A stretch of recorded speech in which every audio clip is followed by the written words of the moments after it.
This is the walkthrough for the workbook, and it is looking at the question from the timed test 2, question 5.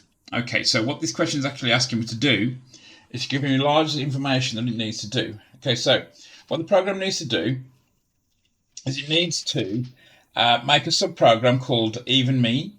The subprogram must take one and only one parameter. The program calculates the mean of the even numbers only. The subprogram must return the mean to the caller. The subprogram must work with any number of variable values generated. Okay, so we've already got the code for generating the random numbers and putting them into a list called random numbers.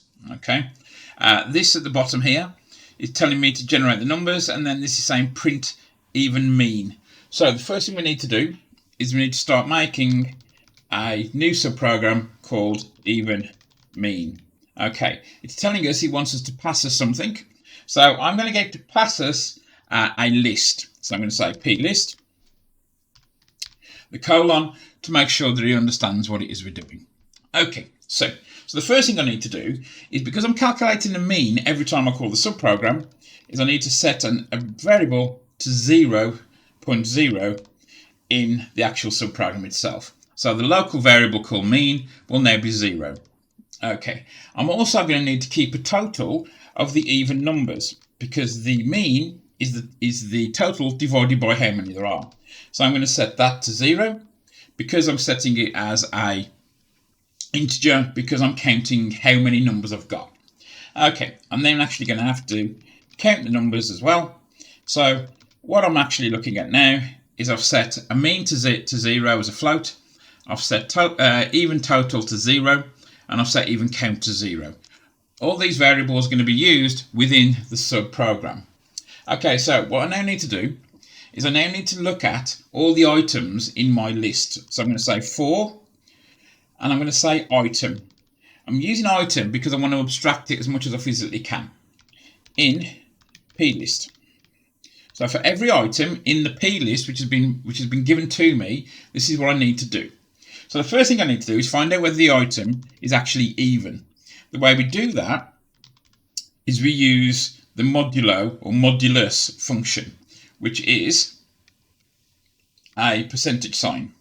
Okay, so if I take that and I find the modulo of 2, that will tell me if it's even or not, if the answer for that is actually equal to 0.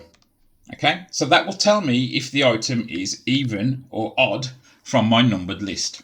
Okay, so if it is even, I want to take what I've just got and add it to my total.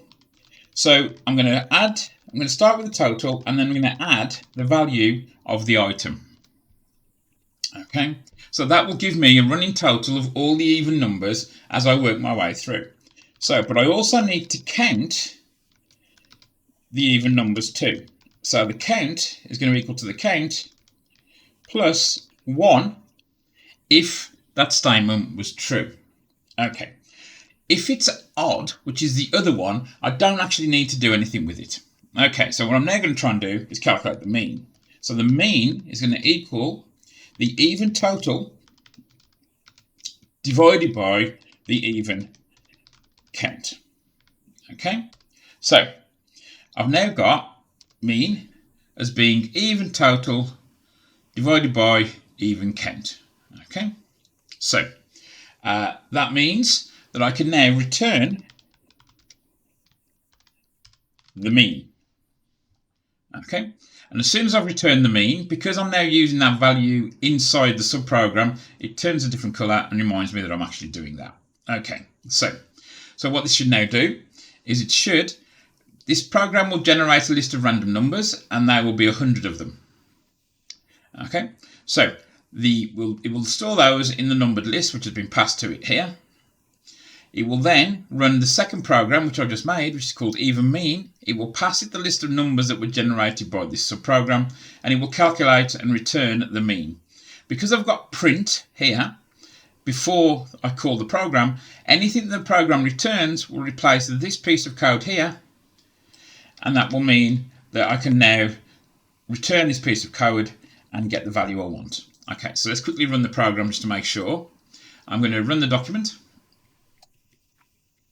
Okay, and let's see what it's saying. It's saying 50.517, all those decimal places. Okay, because the code doesn't ask me to do anything like round off or anything like that, I can just leave it as that answer. Okay, let's just run it again just to make sure that it's not giving the same answer every time, and I've got a different answer this time. Okay, so every time I run the document, I get a slightly different answer. You can see they're all clustering around 50, but that's to do with the way random numbers work.